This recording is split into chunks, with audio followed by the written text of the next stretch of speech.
Puji Tuhan Bapak Ibu, Shalom. Terima kasih sudah setia terhadap channel ini dan maju terus untuk selalu dapat menyaksikan renungan-renungan, dan saya yakin dan percaya ketika ketekunan kita bersaat teduh, ketika ada niatan kita mau bersaat teduh, Tuhan pasti bela, Tuhan pasti tolong ya Bapak Ibu. Puji Tuhan, Shalom. Kita akan segera memulai kembali renungan hari ini. Dan terlebih dahulu seperti biasa, kita awali di dalam doa. Tuhan Yesus, Bapa yang baik, terima kasih buat hari yang baru lagi yang Kau telah berikan kepada kami. Sepatutnya kami melakukan apa yang Tuhan kehendaki. Biarlah Tuhan, hari ini kami mau awali dengan bersaat teduh, mendengarkan renungan. Sebab iman timbul dari pendengaran akan firman Tuhan. Biarlah kami dapat bisa seturut dan sekehendak-Mu ya Tuhan, belajar menjadi pribadi-pribadi sama seperti Kristus telah menjadi manusia. Itulah panutan kami, agar apa yang Tuhan ajarkan, Tuhan didik kepada kami, itu dapat bisa menyerap kepada kami, sehingga kami dapat bisa menjadi pelaku firman-Mu, menyenangkan-Mu saja. Di dalam nama Tuhan Yesus. Amin. Bapak Ibu, kita akan memulai renungan hari ini yang terambil di dalam Mazmur 129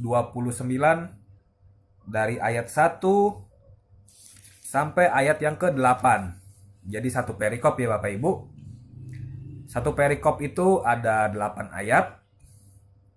Pasal 129 dalam kitab Mazmur. Saya bacakan ya. Yang berjudul Terluput dari Kesesakan, Nyanyian Ziarah. Mereka telah cukup menyesakan aku sejak masa mudaku. Biarlah Israel berkata demikian.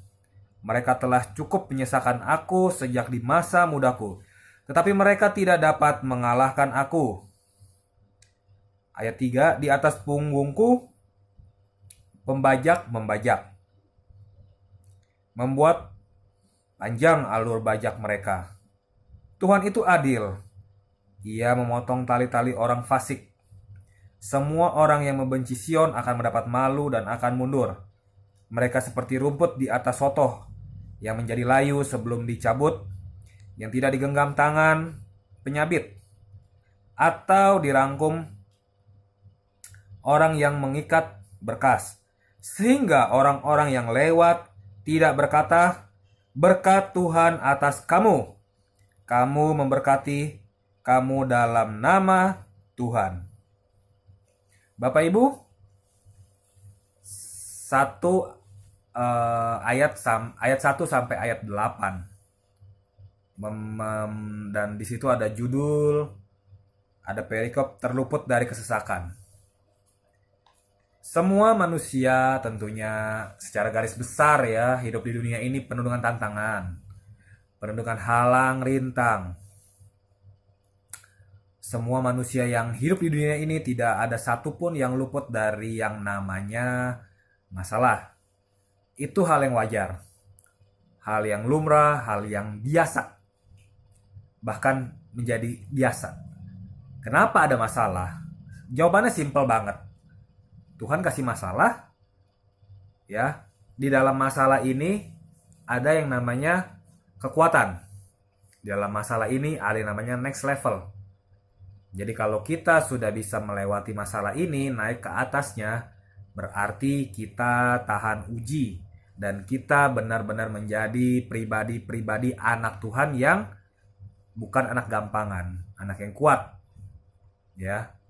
Sama seperti bayi umur 0 sampai umur berapa 10 bulan dia mulai bergerak dan dia mulai bisa berkata dan dia bisa mulai menggerakkan tangannya, motorik halusnya.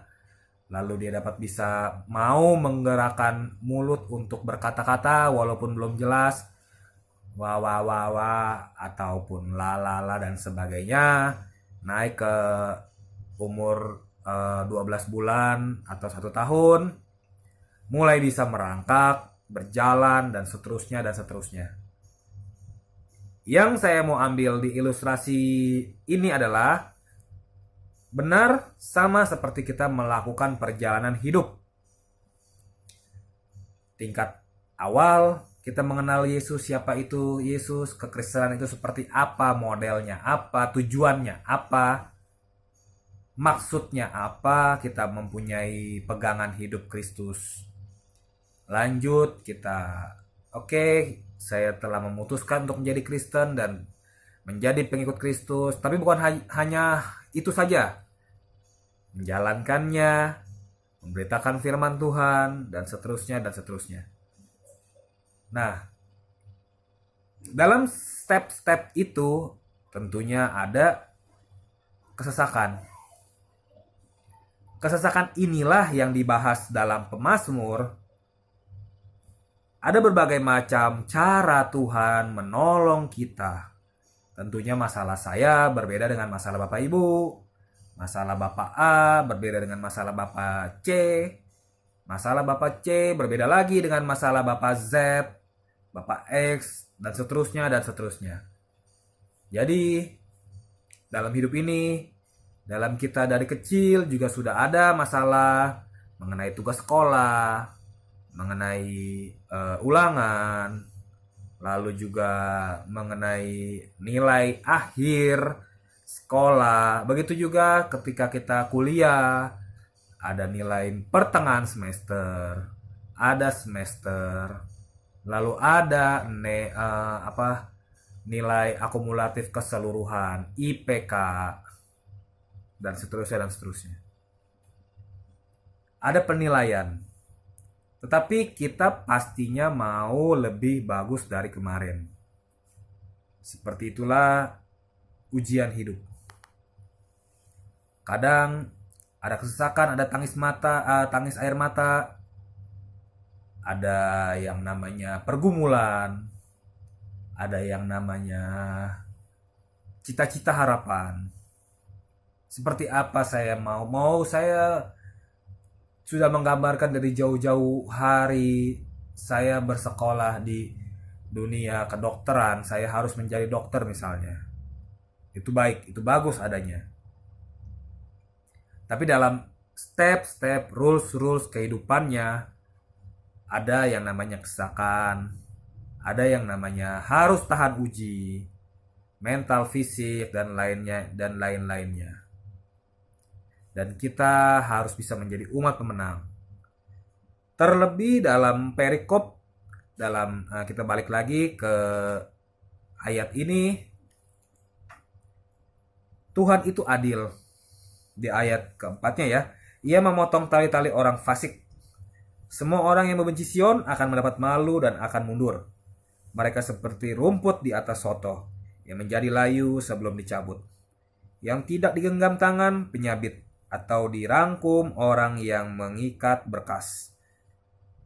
Sehingga orang-orang yang lewat tidak berkata, "Berkat Tuhan atas kamu. Kamu memberkati kamu dalam nama Tuhan." Sebenarnya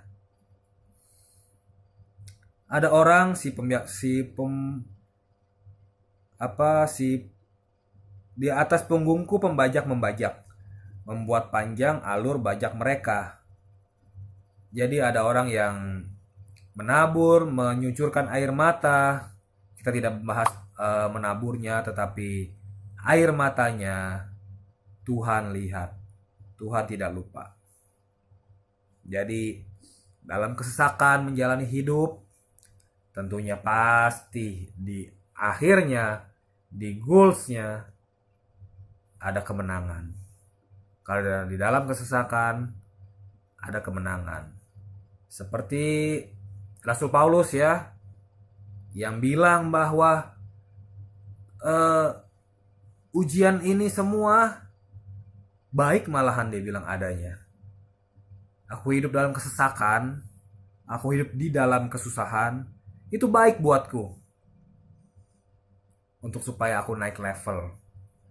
untuk supaya ke tahap berikutnya aku menjadi lebih kuat, menjadi dewasa, bukan menjadi bayi yang makannya hanya bubur tapi makanan keras. Gitu ya Bapak Ibu. Jadi kita tidak usah mau mundur dari gereja ataupun lagi pandemi gini udahlah capek ikut Tuhan, gak ada perkembangan juga. Lalu pekerjaanku juga, usahaku juga kolaps. Pekerjaanku juga beberapa bulan lagi yang tidak menentu ini, nggak tahu, nggak jelas. Tapi jangan sekali-sekali tinggalkan Tuhan. Itu aja pesan saya. Mau seperti apa ke depannya, mau seperti apa, tetap ikut Tuhan. Walaupun belum melihat jawabannya. Tapi saya terlalu yakin dan percaya, dan saya akan berdoa terus buat Bapak Ibu yang setia mendengarkan channel ini. Tuhan pasti pelihara. Itu pasti. Itu menjadi satu kepastian. Ya Bapak Ibu. Jadi intinya tetap setia di dalam Tuhan. Walaupun ada kesesakan, tapi Tuhan pasti tolong. Nggak mungkin kita jatuh tergeletak. Udah nggak jelas mau bagaimana ini ke depannya. Pasti ada jawaban. Tetap percaya, tetap yakin. Meskipun juga sama seperti saya, kadang-kadang saya mikir, aduh ini udah nggak ada jawabannya, udah ya udahlah, kita mau bagaimana lagi, capek. Tapi pasti aja ada pertolongan Tuhan, ada saja pertolongan dari Tuhan itu nyata. Ya Bapak Ibu, jangan sekali-sekali tinggalkan Tuhan ya. Jangan sekali-sekali tinggalkan Tuhan. Terus tetap kuat. Di tengah pandemi ini pasti ada pertolongan Tuhan. Di sini perikopnya terluput dari kesesakan. Berarti setelah kesesakan kita terluput. Apa yang mendasari itu? Tuhan Yesuslah yang mau menanggung semuanya itu. Oke Bapak Ibu. Kita akan sambung ya. Kita akan sambung di lain waktu untuk dapat bisa terus kita kupas. Ya Bapak Ibu, sekali lagi ya saya juga mau memberikan kesaksian. Saya adalah orang biasa yang bukan hamba Tuhan. Hanya mungkin di gereja lokal biasa yang mungkin pelayanan biasa ya, hanya pemain musik, dan juga saya membantukan gereja untuk menjadi usher ataupun penerima tamu, hanya itu saja. Tetapi biarlah justru kita ini yang berani, ayo action. Jangan menjadi NATO, no action talk only, cuman ngomong-ngomong doang tapi nggak ada perbuatannya nol. Ayo kita bergerak sekarang. Banyak berdoa, banyak bergumul, banyak mendengarkan saat teduh, banyak mendengarkan firman Tuhan, dan memberikan firman Tuhan kepada orang lain, memberitakan Injil kebenaran, Injil Kristus. Itu yang Tuhan mau. Itu aja simple dari saya. Oke Bapak Ibu, tetap semangat, tetap jaga kesehatan, be healthy, tetap dalam lindungan Tuhan, di dalam Tuhan, jauhi dosa, jauhi sifat-sifat keburukan yang Bapak Ibu punya, pemikiran-pemikiran sombong, iri hati, itu semua lepaskan. Saya mau mengajak, itu bukan hanya untuk Bapak Ibu, tapi itu juga buat saya. Sama seperti saya juga masih manusia biasa yang masih harus makan, masih harus untuk bergumul, banyak berdoa, banyak dekat kepada Tuhan, berdoa dekat di kaki Tuhan, mengadu kepada Tuhan. Sama ya Bapak Ibu. Yuk kita sama-sama belajar, sama-sama mau berjuang, sehingga kita mendapatkan goalsnya, berkat dari Tuhan itu mengalir ke atas kita. Puji Tuhan, saya akan akhiri di dalam doa kembali. Terima kasih Tuhan Yesus buat saat teduh hari ini. Biarlah saat teduh hari ini kita mau sama-sama merenungkan dan melakukannya, bukan hanya buat Bapak Ibu yang setia mendengar, tapi juga buat saya, buat orang-orang yang mau terus bergerak sama-sama membangun iman kepercayaan agar kita sama-sama menyenangkan Tuhan. Dalam nama Tuhan Yesus, berkati Bapak Ibu yang sudah menonton setia di acara channel ini, urapi mereka, berkati berikan mereka kesehatan, pekerjaannya diberkati, usahanya ataupun apapun, keluarganya juga diberkati, diurapi. Tuhan yang memelihara kami semua. Inilah doa kami sudah selesai. Dan kami menjalani hidup ini di dalam nama Tuhan Yesus yang menjadi juru selamat kami yang hidup. Haleluya. Amin. Terima kasih Bapak Ibu. Terus bantu pelayanan ini dengan subscribe, dengan tidak henti-hentinya untuk memberikan like. Jadi video ini terus ke atas. Dan kritik sarannya masih ditunggu untuk pembangunan tentunya ke depannya lebih baik lagi. Gitu ya Bapak Ibu. Saya jujurnya tidak ada sponsor satupun, tidak ada yang ibaratnya memberikan vendor atau dari manapun lah, gitu loh. Nggak ada ya. Ini benar-benar murni dari biaya sendiri. Jadi 3O ya, otak, otot, ongkos itu semuanya sendiri. Ya Bapak Ibu. Jadi tidak ada itu yang namanya hal-hal yang berbau-bau untuk meminta-minta dan segalanya. Saya membuat ini pure untuk kemuliaan nama Tuhan. Gitu ya Bapak Ibu. Semua ini, ruangan ini punya sendiri, listriknya juga sendiri, pakai alat-alat yang seadanya, tetapi saya yakin dan percaya kita harus memulai. Kita harus memulai untuk supaya orang dapat bisa mendengar firman Tuhan. Gitu ya Bapak Ibu.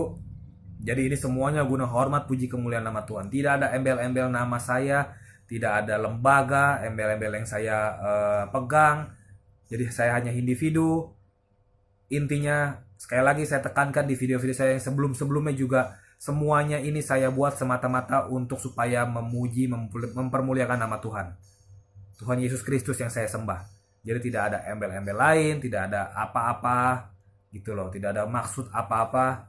Saya hanya bertugas, Tuhan suruh saya untuk supaya saya memberitakan firman Tuhan. Begitu ya Bapak Ibu. Terima kasih.